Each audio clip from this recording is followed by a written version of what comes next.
আজকের সভায় এই প্রতিবেদনটা আপনাদের পড়ে শোনাচ্ছি। আল্লাহ রাব্বুল আলামিন পৃথিবীর সকল জগৎসমূহের সৃষ্টিকর্তা, তিনি জগদীশ্বর। আল্লাহ তার সৃষ্টিকুলের মধ্যে মানুষকে সৃষ্টি করেছেন সুন্দরতম অবয়বে।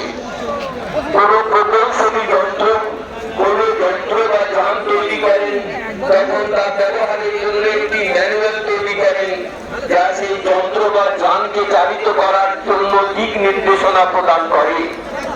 করুণাময় আল্লাহ মানুষকে সৃষ্টি করার পর তার যুগে যুগে 1,24,000 বেশি নবী রাসূল পাঠিয়েছেন।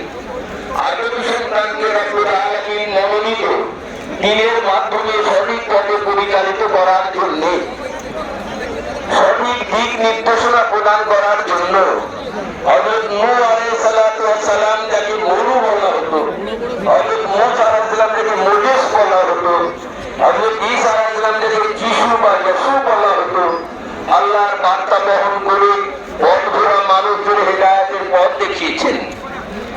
এরই ধারাবাহিকতায় সর্বশেষ নবী হযরত মুহাম্মদ মুস্তাফা সাল্লাল্লাহু আলাইহি ওয়াসাল্লাম 570 খ্রিস্টাব্দে শান্তির মনোনীত বার্তা নিয়ে ধরার বুকে আগমন করেন।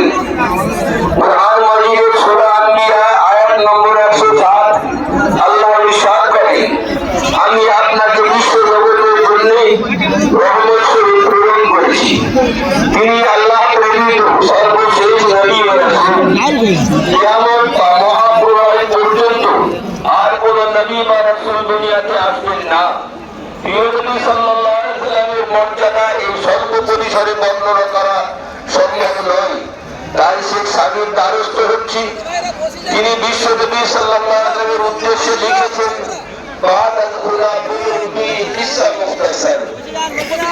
অর্থাৎ আপনার মর্যাদার কতটুকুই বলতে পারবো, সংক্ষেপে এতটুকুই বললাম।